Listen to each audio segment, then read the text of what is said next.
ሲኖዶሱን ብሔርተኝነት በላውኩ ካንሰር ሆነበት። ለምሳሌ እያንዳንዱ ገዳማት ላይ የመንግስት ኃይል በተጠናከረ ሁኔታ ሲጠበቅ አይተናል። ኦሮሞ ነኝ፣ ትግሬ ነኝ፣ አማራ ነኝ ለኦርቶዶክሳውያን አይሰራም። የእግዚአብሔር ልጆች ነን። ልክ እንደ ኖህ መርከብ ተቻችለን መቀመጥ አለብን። ተከባብረን መቀመጥ አለብን። የተበላሸውን ነገር ሁሉ ለማስተካከል ቆራጦች መወለድ አለብን። ጀግናዎች መወለድ አለብን። ተሰባስበን ሲኖዶሱንም ቤተ ክህነቱንም ወደ ጠንካራ ታሪክ እንዲገባ ማስገደድ አለብን። እኛን አይደል እንደሚመሩት? እኛ እያለቅን ማንን ይመራሉ? መንግስት ስልጣን ላይ የተቀመጡ ሰዎች ሃይማኖት አላቸው። መቼ ነው ግን ብሔራዊ እርቅ የሚያመጡት? ለብዙ ዘመናት የክርስቲያኖች እረፍት፣ የክርስቲያኖች ሰንበት የሆነች ኢትዮጵያ አሁን እንዲህ በጭንቅ ስትያዝ ለክርስቲያኖች በተለይ ለኢትዮጵያ ኦርቶዶክስ ተዋሕዶ ቤተክርስቲያን ልጆች የስደት ማዕከል ስትሆን መቼ ነው ኢትዮጵያ ለክርስቲያን ልጆቿ ትንሣኤ የምታጎናጽፈው? አርሲ ኦርቶዶክሳውያን ታረዱ፣ በቃ ታረዱ። ከዛስ በዩቲዩብ ይጮሃል፣ በቲክቶክ ይጮሃል፣ የመግለጫ ማዕት ይወጣል፣ ይረሳል። የመንግስት ባለስልጣናት መጥተው በተለይ የትንሣኤ ቀን ፓትርያርኩ ሲቀድሱ አብረው ቆመው አስቀድሰው ምን ሲባል ይወጣሉ ተባለ? አሁኑ ክርስቲያን ቤተክርስቲያኗ ከመንግስት ጋር ያመጡት መፍትሄ ዛሬ ከነሱ አልፎ እኛ በሰላም እንድንንቀሳቀስና እንድንሄድ ያደረገን ይመስለኛል። የግብጽ ክርስቲያኖች እንዴት እንዲህ ሊሆኑ ቻሉ? እንዴት ነው የተከበሩ የሆኑት? መንግስት እንዲህ አድርጎ የሚያከብራቸው ለምንድን ነው ካለን የሰሩት ታሪክ ስላለ።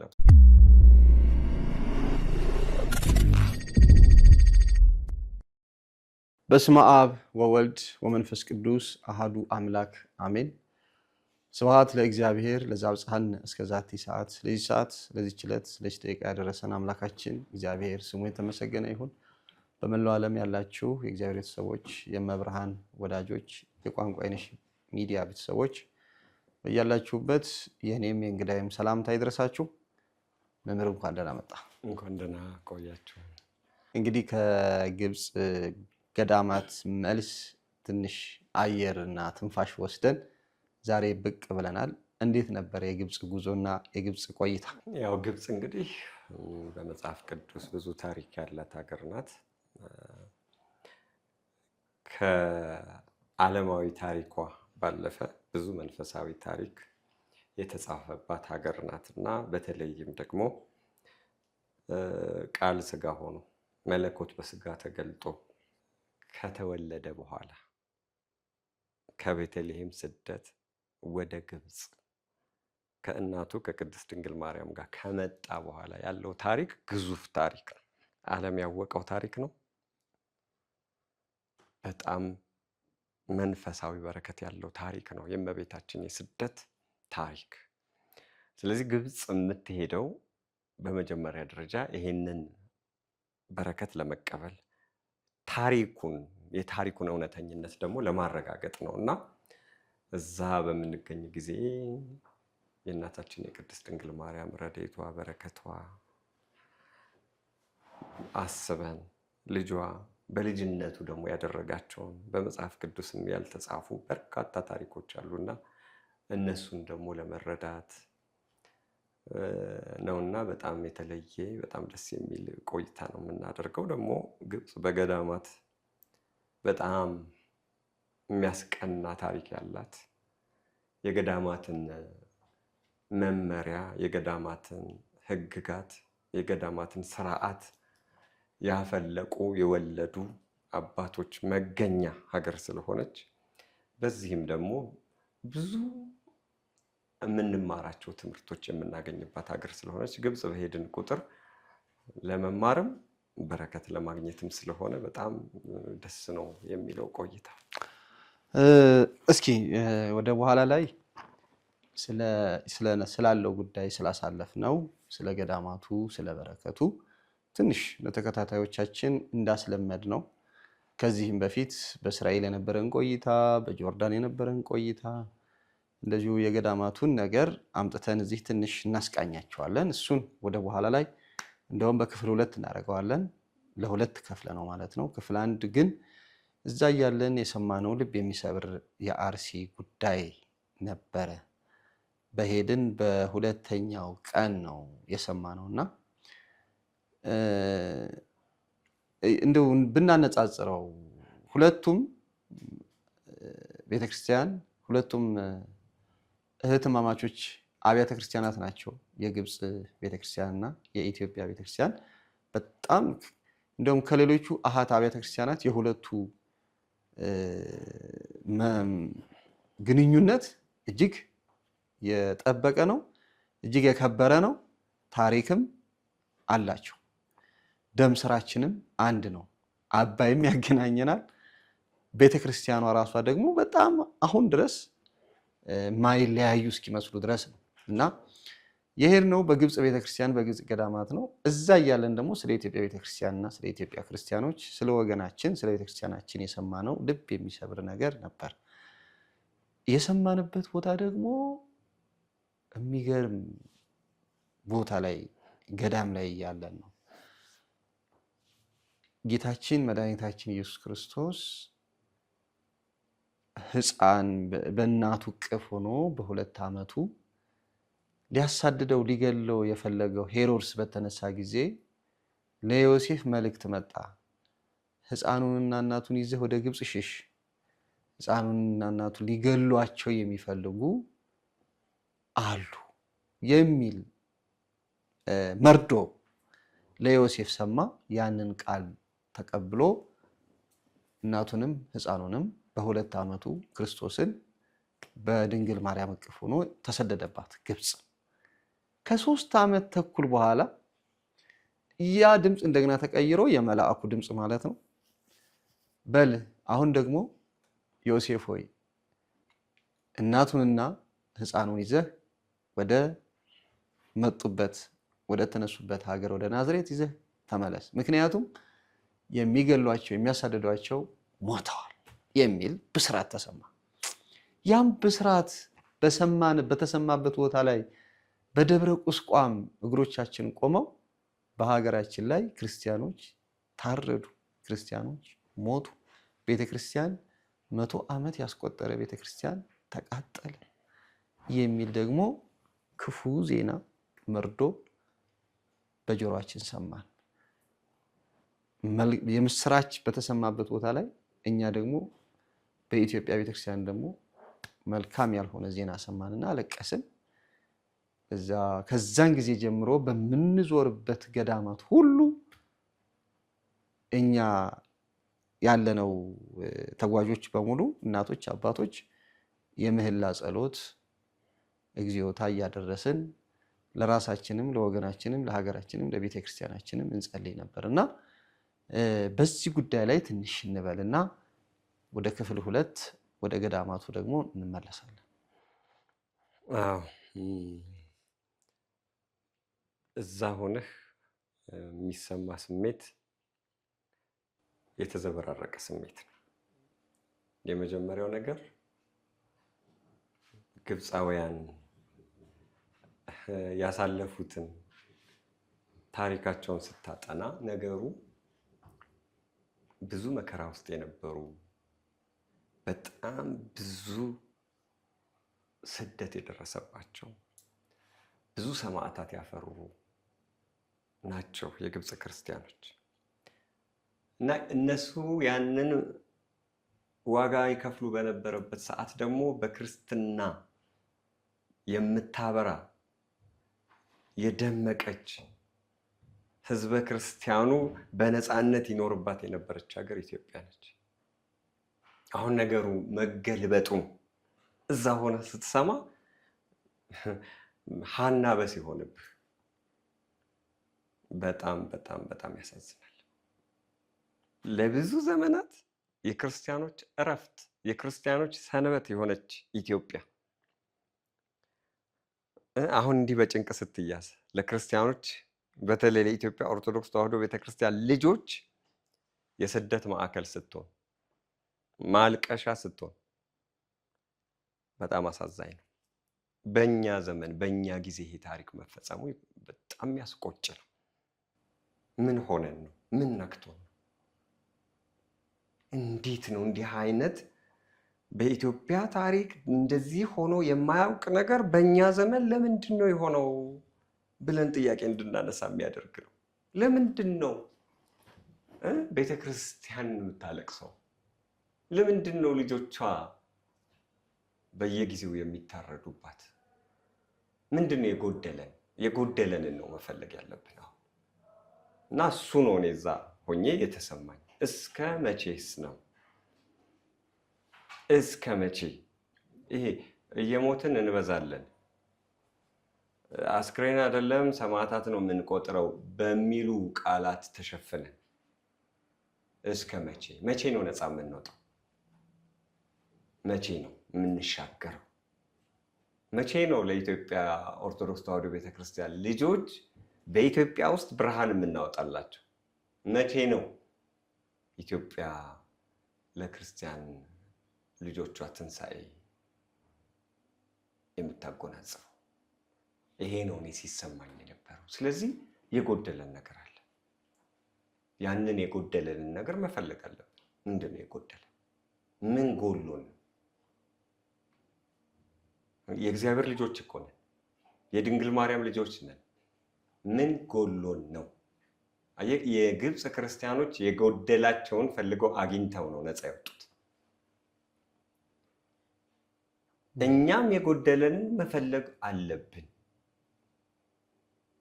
እውነት ይሄንን ጥያቄ አንስተን ከእግዚአብሔር ጋር ተነጋግረን የጎደለንን ካወቅን ሁለተኛ የማይደገሙ ነገሮች በኢትዮጵያ ምድር ላይ ይመጣሉ። ኦርቶዶክስ ኃይል ናት። ኦርቶዶክስ በትውፊት የበለጸገች የሀገር ታሪክ የተሸከመች ባለ ታሪክ ናት። ኦርቶዶክስ ዕውቀት የሚዘንብባት የእውቀት ማዕከል ናት። ኦርቶዶክስ ሀገር ሰላም እንዲሆን በየጊዜው የሰላም ጸሎት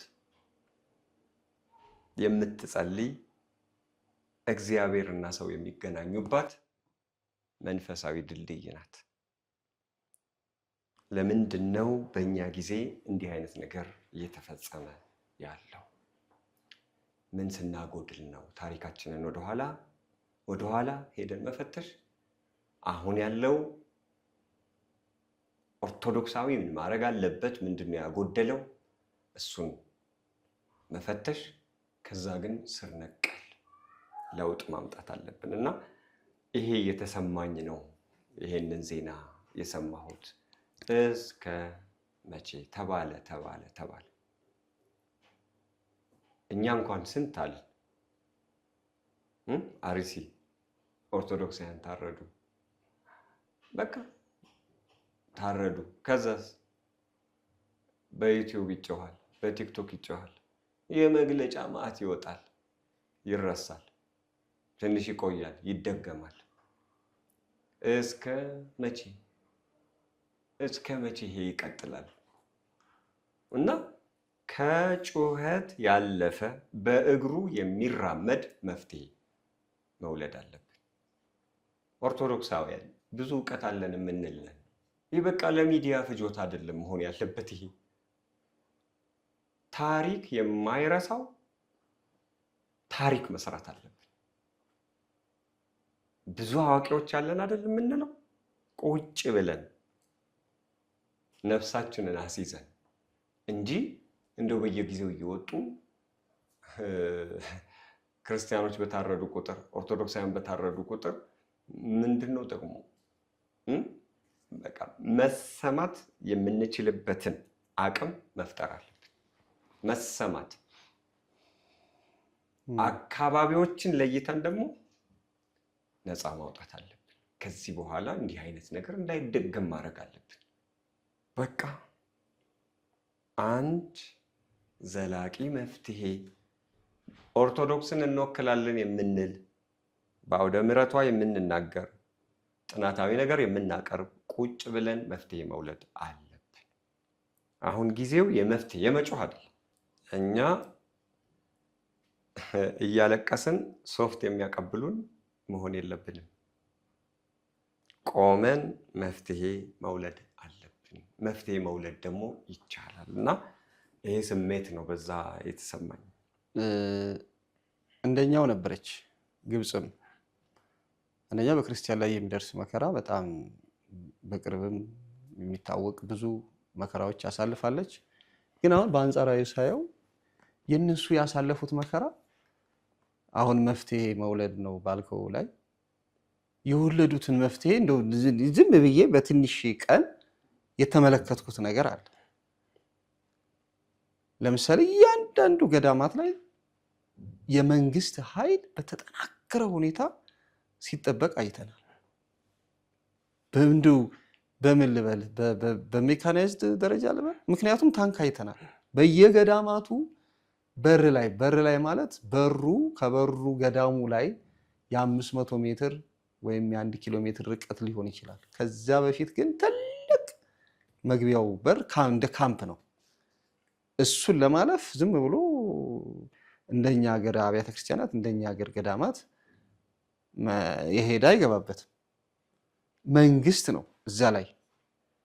መነኮሳቱን የምናያቸው ውስጥ ነው። የፖሊስ የፌዴራል ልብስ ያለበሳለ፣ ደግሞ ይሄ በዩኒፎርም ደረጃ ደግሞ በመከላከያ ይሄ ሽጉጥ ምናምን በታጠቁ ደግሞ ኃይሎች አሉ። እንግዳም ሆነ ምንም ሲገባ በተጠናከረ መልኩ በቴክኖሎጂ በታገዘ መልኩ ለእነሱ መረጃ ይደርሳቸዋል። እኛም እንደዛ ሆን እንገባለን። ከዛ በተጨማሪ ደግሞ እኛ ጋር ሴኩሪቲ አለ፣ መኪናችን ላይ አብሮ የሚዞር በእያንዳንዱ ቀን አንዳንድ ይመደባል። ዛሬ ከኛ ጋር የዋለው ነገ ደግሞ ሌላ ደግሞ አብሮን የሚውላል። ተጨማሪ ደግሞ መኪና የፖሊስ መኪና ደግሞ አለ። የፖሊስ የምትል እንደውም ከፊታችን እንደውም ለማስታወሻ ብዬ ይዣታለሁ። ገዳሙ ድረስ አብራ የምትገባ ማለት ነው። እና አይ ገዳም ስለሆነ ነው የጥንት ስለሆነ የ3ኛው ክፍለ ዘመን የ4ኛው ክፍለ ዘመን እነዚህ ውስጥ ስለሆነ ትኩረት ሰጥቶ ነው ለገዳማት የግድ ገዳሞች ስለሆኑ ነው መንግስት ይህን የሰጠው ብለን በዛ ላይ እንዳንቀር ከተማ ውስጥ ያሉት አብያተ ክርስቲያናትም አሁን መንበረ ማርቆስ ካይሮም ሆነ እስክንድርያ ያሉት ጋር ስንገባ ልክ እንደ አየር መንገድ በመፈተሻ ባለ ፖሊሶች ቆመው በጣም በተጠናከረ መልኩ እዛም ሀገር ያለው ህዝብ እንደኛም ያለው አገር አቋርጦ የሄደውን ሴኩሪቲው በጣም የጠበቀ ነው እና አሁን ምንም አይሰጉም። ክርስቲያኖች እንዲመጣ ብሎ አይጨነቁም፣ አያስቡ። በቃ እኩል ሁለት ሃይማኖት ነው ያለው። የበላዩ የግብፅ በእስልምና ነው፣ እንደገና ሁለተኛው ክርስትና ኦርቶዶክስ ነው። ሁለቱም ምንም ነገር እናትና ልጅ፣ እህትና ወንድም፣ አባትና ልጅ ሆነው ነው ያየናቸው። እንግዲህ እኔ እስካየው ድረስ ይህ ያሳለፉት መከራ ከመንግስት ጋር ቤተክርስቲያኗ ከመንግስት ጋር ያመጡት መፍትሄ ዛሬ ከነሱ አልፎ እኛ በሰላም እንድንንቀሳቀስና እንድንሄድ ያደረገን ይመስለኛል። እና የአርሲ ጉዳይ ዛሬ ብቻ አይደለም፣ ከዚህ በፊትም አውርተናል እንደዚህ ቁጭ ብለን ብዙ አልቅሰናል፣ ብዙ ሀሳብ ሰጥተናል፣ ብዙ ነገር ተደርጓል። አሁን ደግሞ የበለጠ እየባሰ ሄደና ነገስ እንደዚሁ ነው ወይ? በሌላ ቦታም እንደዚሁ ነው ወይ? የሚቀጥለው ምንድን ነው እየተከሰተ? እኛም ሻማ እያበራን እኛም እንዲሆን እያልን ነው የምንኖረው የሚለው ነገር መፍትሄው እንግዲህ ከግብጾች ያየሁት ነገር ይሄ ስለሆነ ይሄ እኛ ጋር ወይኔ ሀገሬ፣ ወይኔ ቤተክርስቲያኔ፣ ወይኔ አባቶቼ፣ ወይኔ ህዝቤ የሚያስብል ነገር ነው ያየሁት። አዎ አሁን እኛ ወደ ታሪክ መሄድ አለብን። ታሪክ ወደ እኛ አይመጣም። እኛ ግን ወደ ታሪክ መሄድ አለብን። የዘመኑ ኦርቶዶክሳውያን እግዚአብሔር እድል ሰጥቶን ደግሞ በየመድረኩ የምንቆም የአውደ ምሕረት ሰዎች፣ ጥናት አቅራቢዎች ወደ ታሪክ መሄድ አለብን። ታሪክ እየጠበቀን ነው ከፊታችን ቆሞ። ኑ ታሪክ ስሩ እያለ። ስለዚህ ምንድን ነው አሁን ከግብፅ ክርስቲያኖች ብዙ መማር ይቻላል። በዛም ብዙ የተጠኑ ነገሮች አሉ። የግብፅ ክርስቲያኖች እንዴት እንዲህ ሊሆኑ ቻሉ? እንዴት ነው የተከበሩ የሆኑት? መንግስት እንዲህ አድርጎ የሚያከብራቸው ለምንድን ነው ካለን የሰሩት ታሪክ ስላለ። ታሪክ ሰርተዋል። በመጀመሪያ ደረጃ የፈቱት ነገር ምንድን ነው? በአንድነት መቆም ነው። አንድ ሆነዋል። አንድ ቃል ተናጋሪ፣ አንድ ልብ መስካሪ ሆነው በአንድነት ነው የቆሙት። የኋላ ታሪካቸውን ስናነሳ የተከፋፈሉ ነገራቸውን በሙሉ ዘግተው አሁን የቤተ ክርስቲያን ልጆች መከፋፈያ ጊዜ አይደለም፣ መለያ ጊዜ አይደለም፣ የአንድነት ጊዜ ነው ብለው በአንድነት የቆሙበት ታሪክ መስርተዋል። የቤተ ክርስቲያኗ ምሁራን ህዝቡን አንድ ወደ ማድረግ ከፍተኛ ስራ ሰርተው አንድ አድርገውታል። የትም አካባቢ የነበረውን ህዝብ አንድ መሆን ያስፈልጋል። አንድ ለመሆን አሁን የኢትዮጵያ ኦርቶዶክስ ተዋሕዶ ቤተክርስቲያን ተቸግራለች እኮ ተቸግራለች። ለምን? ጠባያቿን ለቀቀች። ቤተክርስቲያን ኩላዊት፣ ቤተክርስቲያን አንዲት ጠባይ አላት እኮ። ቤተክርስቲያን ዓለም አቀፋዊት ናት። ሁሉን በቅፏ የምትይዝ ደጀ ሰላም ናት። ዘር ቋንቋ የማይገድባት ከዘርና ከቋንቋ በላይ የሆነች የአምላክ ደም የመሰረታት ናት።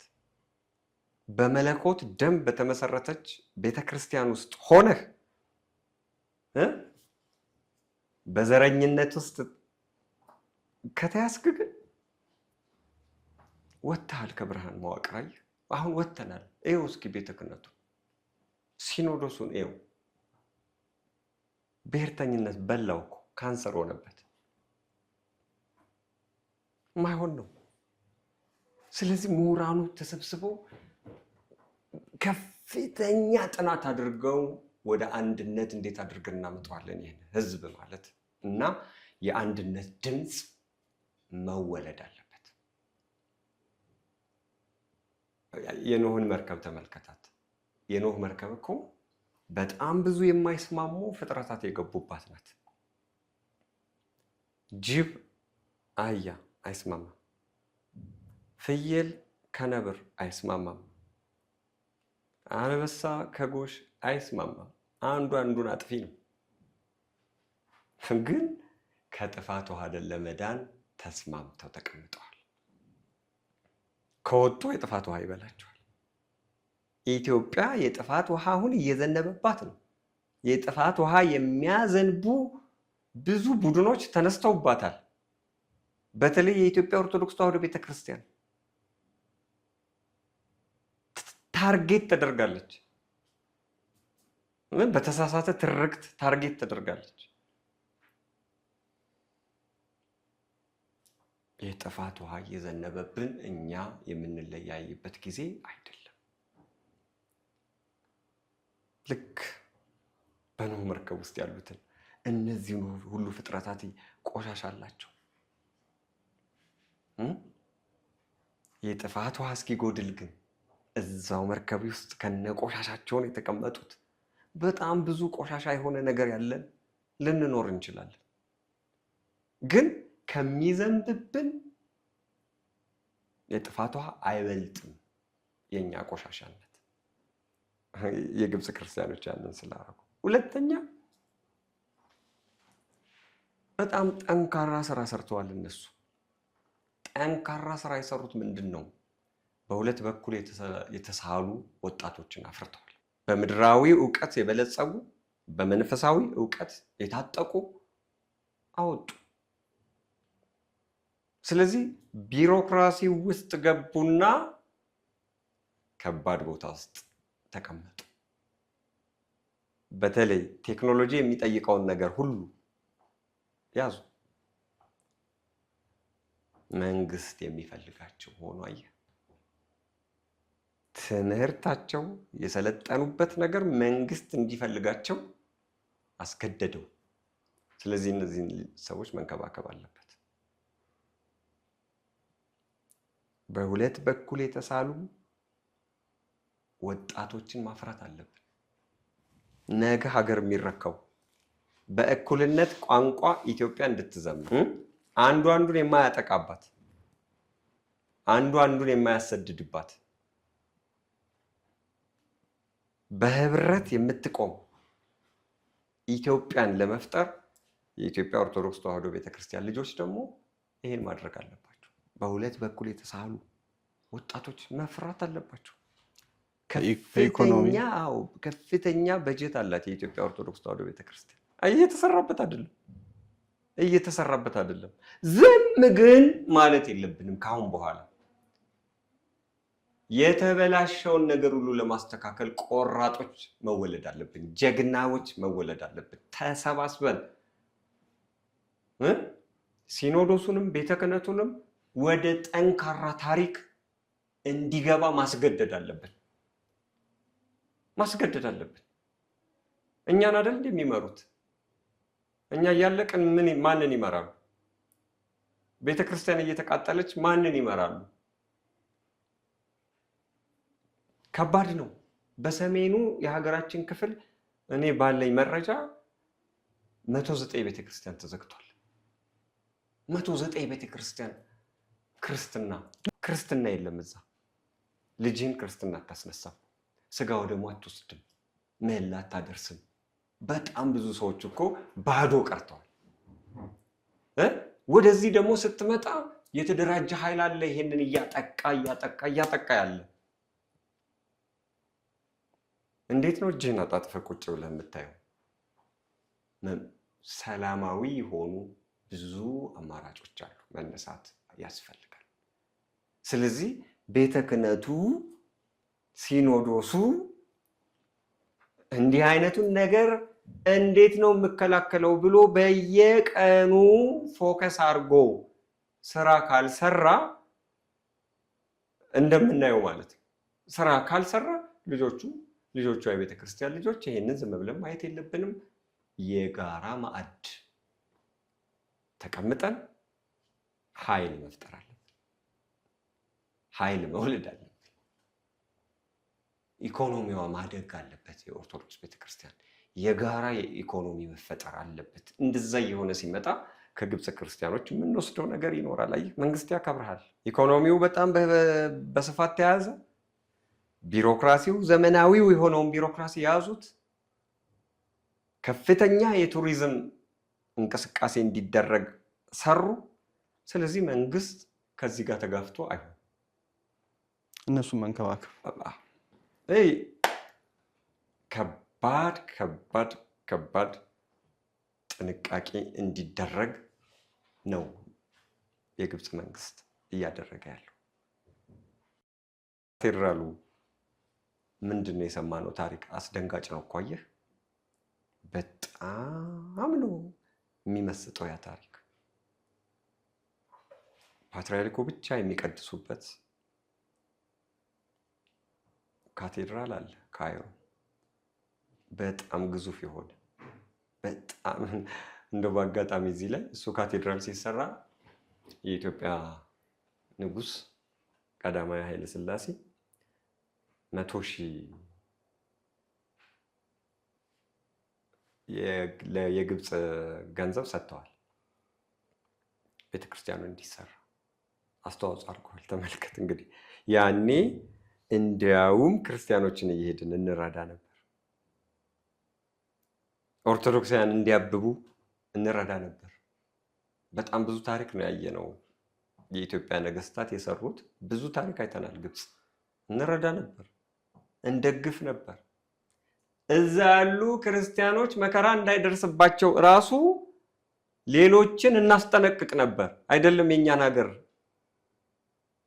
ምን አይነት ውድቀት ነው አሁን ያጋጠመን? አየህ፣ እዛ ካቴድራል ውስጥ ግን የመንግስት ባለስልጣናት መጥተው በተለይ የትንሣኤ ፓትርያርኩ ሲቀድሱ አብረው ቆመው አስቀድሰው ምን ሲባል ይወጣሉ ተባለ? ጻውኑ ሰክርስቲያን ሲባል ጻውኑ ሰክርስቲያን ሲባል ተነስተው ይሄዳሉ። ግን በሃይማኖታቸው ኦርቶዶክሳውያን አይደሉም። ሚኒስትሮች መጥተው መከላከያ ሚኒስትሩ ሁሉ ፕሬዝዳንቱ መጥተው ይሄዳሉ። በጣም ከፍተኛ ክብር ነው ያገኘችው። ስለዚህ ይሄንን ለማምጣት እኛም እንዲህ አይነት መፍትሄዎች ውስጥ መግባት ያስፈልገናል እና እኔ ወደ አንድ ድምፅ መምጣት አለብን። በሁለት በኩል የተሳሉ ወጣቶችን ማፍራት አለብን። ኢኮኖሚን ማስተባበር አለብን። ሌላው ህዝቡስ እንደ ህዝብ ነው። ለምንድን ነው መጽሐፍ ቅዱስ የሚነግረን ምንድን ነው? አሁን ሁልጊዜ የመጮህ ነገር ብቻ ሳይሆን መንፈሳዊ ጣልቃ ገብነት እንዲኖርም መበረታት አለብን። እግዚአብሔር እኛ ላይ እንዲሰራ ራሳችንን ለእግዚአብሔር አሳልፈን መስጠት አለብን። ርቀናል፣ ሸሽተናል፣ ወጥተናል። በመጽሐፈ መክብብ ምዕራፍ 10 ቁጥር 4 ላይ የገዢ ቁጣ ሲነሳብህ ስፍራህን አትልቀቅ ይላል። በጣም ብዙ ቁጣ ተነስቶብናል። የኢትዮጵያ ኦርቶዶክስ ተዋሕዶ ቤተክርስቲያን ልጆች በጣም ብዙ ቁጣ። ቤተክርስቲያን በቁጣ ውስጥ ናት ያለችው። ገዢዎች ተቆጥተውባታል፣ ጽንፈኞች ተቆጥተውባታል፣ አክራሪዎች ተቆጥተውባታል። በጣም ብዙ ተቆጥተዋል። በዚህ ሰዓት ግን ስፍራችንን መልቀቅ የለብንም። የመጀመሪያው ስፍራ አለመልቀቅ መንፈሳዊነታችንን ጠብቀን መኖር ነው። ከእግዚአብሔር ጋር ታርቀናል ወይ? ልባችን የት ነው ያለው? የእግዚአብሔር ቃል ማደሪያ ሆኗል? እውነት የእግዚአብሔርን ቃል እንማራለን በደንብ? ቤታችን የተቀደሰ ነው? ንግዳችን የተቀደሰ ነው? የምንሰራበት ቦታ በጎነትና መልካምነት ይታይበታል? ለእግዚአብሔር የተመቹ ሰዎች ሆነናል ወይ? እራሳችንን መፈተሽ አለብን። የት ነው ያለነው? ባቢሎን ነው ያለነው? ኢየሩሳሌም ነው ያለነው? ኢየሩሳሌም ውስጥ ቤተክርስቲያን ውስጥ ከሆንን ስጋውን መብላት ደሙን መጠጣት አለብን። ባቢሎን ከሆንን ጩኸቱን ነው። በቃ የጩኸትን ዳንኪራ ነው፣ ስካር ነው። እሱ እየተጠመቀ እየተሰጠ እሱን መጠጣት ነው ባቢሎን ውስጥ ያለው። የት ነው ያለነው? ራሳችንን ስናስገዛ ምህላችን ኃይለኛ ይሆናል። ጸሎታችን ኃይለኛ ይሆናል። በእኛችን ትርጉም ይኖራል። በእኛ ጸሎት ገዢዎችን ማንበርከክ እንችላለን። እግዚአብሔር የሚሳነው ነገር የለም። ግን ራሴን ነው መፈተሽ ያለብኝ። ለራሴ ትንሣኤ ልስጥ መጀመሪያ።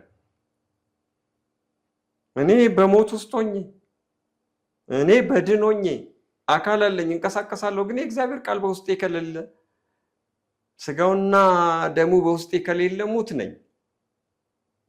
ሙት ሆኜ እየተንቀሳቀስኩ ለውጥ መጠበቅ የለብኝም። የኦርቶዶክስ ተዋሕዶ ቤተክርስቲያን ትንሣኤዋ ልጆቿ ወደ ህይወት መምጣታቸው ነው። ይበቃቸዋል።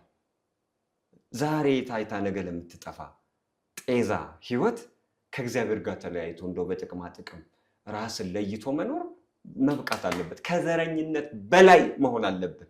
ኦሮሞ ነኝ፣ ትግሬ ነኝ፣ አማራ ነኝ ለኦርቶዶክሳውያን አይሰራም። የእግዚአብሔር ልጆች ነን። ልክ እንደ ኖህ መርከብ ተቻችለን መቀመጥ አለብን። ተከባብረን መቀመጥ አለብን። ዜግነታችን ሰማያዊ ነው። እናንተ ምድራዊ አይደላችሁም ተብለናል እኮ። ዜግነታችሁ ሰማያዊ ነው። ክርስትና ስም አለኝ፣ ክርስትና ስም አለው ሁሉ። የእግዚአብሔር ልጆች ነን። አንድ ነን። ኦርቶዶክሳዊ አንድ ነው። ቋንቋው ቢለያይ፣ የሚኖርበት አካባቢ ቢለያይ የእግዚአብሔር ልጅ ነው። አንድ ድምፅ ነው። ይሄ መስፈን አለበት። ኦርቶዶክስ ሆኖ ውስጡ ዘረኝነት ካለ፣ ኦርቶዶክስ ሆኖ ውስጡ ጽንፍ የረገጠ ብሔርተኝነት ካለ ሞቷል። ለራሱ ትንሣኤ ይስጥ። ሞቷል። እንዴት ነው አማራነት ከኦሮሞነት፣ ትግሬነት፣ ከምባታነት፣ ጉራጌነት ከኦርቶዶክሳዊነት የሚበልጠው? ህይወት በእግዚአብሔር መንገድ ሲሆን ነው። ህይወት ዓላማ ኖሮት የእግዚአብሔር መንፈስ ቅዱስ የሚመራው ሲሆን ነው ትንሣኤ የሚኖረው። በምድራዊ ሐሳብ ተጠልፈህ ግን በነገድ በቋንቋ ተከፋፍለህ ምድራዊ ሆነህ እንዴት ትንሣኤ ትጠብቃለህ? ይሄንን መርሃ ግብር የሚያዩ ሁሉ መፈታት አለባቸው። ፖለቲከኞች ወንድሞቻችንን እንድንጠላ ሊሰብኩን ይችላሉ። ምክንያቱም መሰረታቸው ነው እንዲህ አይነት ነገር ነው። አንዱ አንዱን እየወቀሰ የሚኖር ነው ፖለቲከኛ። ሃይማኖተኛ ግን ተቃራኒውን የሚሰራ ነው፣ ጠላቱን የሚወድ ነው። ለዛ ነው እኮ ምን የተባለው? ወንድሙን የሚጠላ ሁሉ ምንድነው? ነፍሰ ገዳይ ነው። ነፍሰ ገዳይ ደግሞ የእግዚአብሔርን መንግስት አይወርስም ማለት መጽሐፍ ቅዱስ።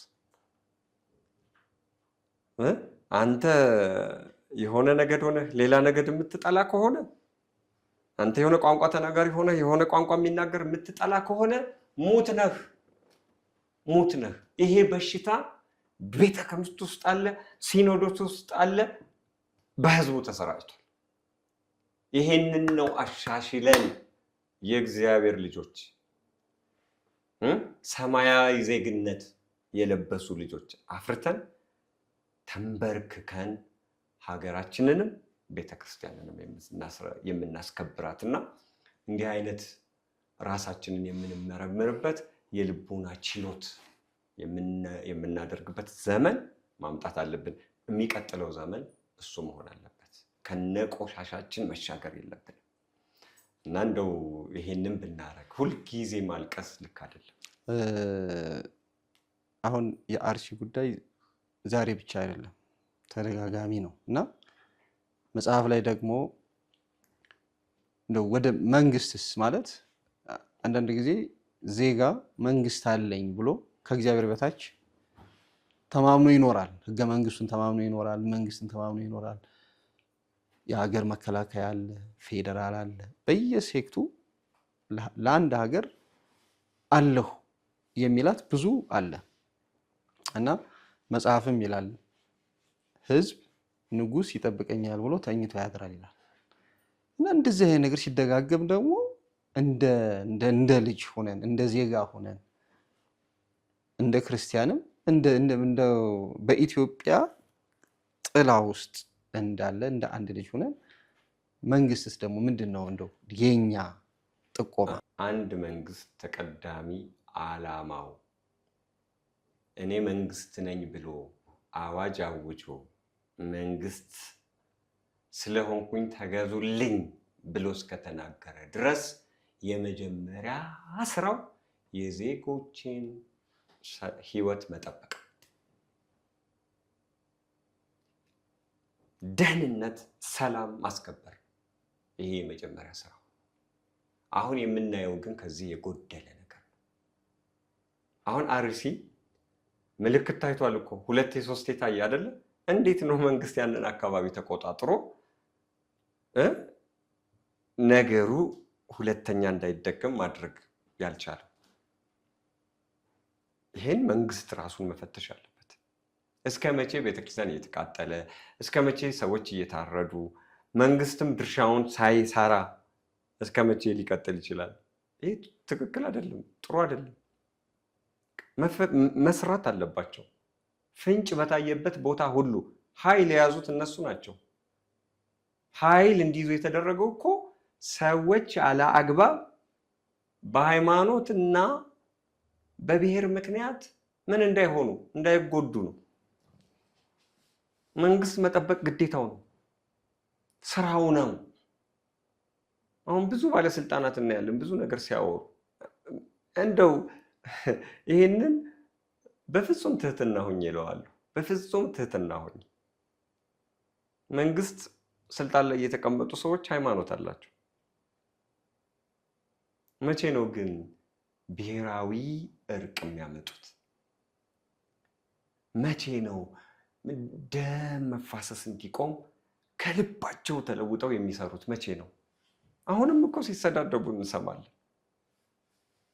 አየህ፣ ጀግና መፈጠር አለበት፣ ይቅርታ በልቡ የነገሰበት ጀግና መፈጠር አለበት፣ ወንድሞችን በህብረት የሚያስቀምጥ ጀግና መፈጠር አለበት። የሀገሩ እንባ የተሰማው መፈጠር አለበት። ቡድን እያያዝክ በቃ ዘመን ሲሻገር ነው የሚኖረው ይሄ። መቆም ግን መቼ ነው የሚቆመው? የቱ ጋር ነው የሚቆመው? መቼ ነው ጀግኖች የሚወለዱት? በዓለም ላይ ብዙ ጀግኖች አይተናል፣ ዘረኝነትን ያስቆሙ። በዓለም ላይ ብዙ ጀግኖች አይተናል፣ እርስ በርስ የሚገዳደሉ በአንድ ወንበር ላይ እንዲቀመጡ ያደረጉ። ኢትዮጵያ ውስጥ ያሉ እድል ሰጥቷቸው እግዚአብሔር መንግስት ዙፋን ላይ ያስቀመጣቸው እነሱ ፍጹም ለትህትና መገዛት አለባቸው። እንደዛ ሲሆን ሀገር ሰላም ትሆናለች። የትም ብትሄድ ማንም አይነካ። በቃ የሀሳብ የበላይነት ብቻ የሚነግስባት ሀገር። ማንም ጥሩ ሀሳብ እስካመጣ ድረስ የሀሳቡ የሚከበርበት ህዝብ የሚመርጥበት መንገድ መፈጠር አለበትና ይሄ ነው የሚታየኝ። አሁንም ደግሜ እላለሁ፣ በተለይ ለኢትዮጵያ ኦርቶዶክስ ተዋሕዶ ቤተክርስቲያን ፍንጭ በታየባቸው ቦታዎች መንግስት ልዩ ትኩረት አድርጎ እንዲህ አይነቱን ነገር ሊያስቆም ይገባዋል። ከዚህ በኋላ መሆን የለበትም ብለው ትኩረት ሰጥተው ትኩረት የሚሰጥባቸው አካባቢዎች ላይ ኃይል አሰማርተው ይህንን መጠበቅ ይገባቸዋል ብዬ ነው የማስበው። እግዚአብሔር በቃ ይበለን። እንግዲህ ቁልፉ ያለው እግዚአብሔር ጋር ነው፣ መክፈቻው ያለው እኛው ጋር ነው። ጣታችን እንዲህ ከማለቷ በፊት ሶስቱ ጣት ወደ እኔ ነው የሚያመለክተው። እኔ ምን ሰራው፣ ከእኔ ምን ይጠበቃል፣ ምን ተወጣሁ ብዬ ራሴን አይችል ከዛ ደግሞ ለሚቀጥለው የምንመለከትበትን መንፈሳዊ አይን ይስጠን። ሁሉም ሚዲያውን ስናየው ፌስቡኩንም ምኑንም ስናየው እኔ ብሎ የሚያወራ የለም፣ ጥቆማ ነው። በቃ እንትና እንዲህ አድርጎ እንትና እንደዚህ እና እኔ ብሎ እኔ እንጃ እኔ እንዲህ አድርጌ እንደዚህ አድርጌ እንደዚህ ፈጽሜ የሚል የለም። ሁሉም ፈራጅ ነው። በቃ ማለት ሌላ አካል ላይ ነው ፍርድ የሚያስቀምጠውና ቁልፉ እግዚአብሔር ጋር ያለውን ቁልፍ መክፈቻው ደግሞ እኛ ጋር ነው። የሰላሙን ቁልፍ ይክፈትልን፣ የአንድነቱን ቁልፍ ይክፈትልን። እስካሁን የፈሰሰው ደም እስካሁን የፈሰሰው እንባ ይበቃል። ከዚህ በኋላ ይችን ሀገር ደም አይፍሰስባት፣ እንባ አይፍሰስባት። የተቃጠለው ይበቃል፣ የተሰደደው ይበቃል።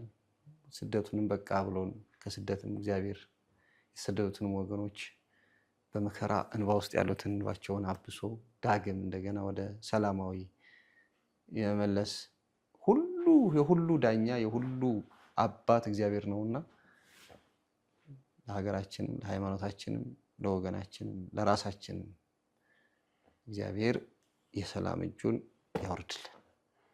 አሜን። ድጋሜ ይህንን ከመስማት እንግዲህ እግዚአብሔር ይጠብቀን።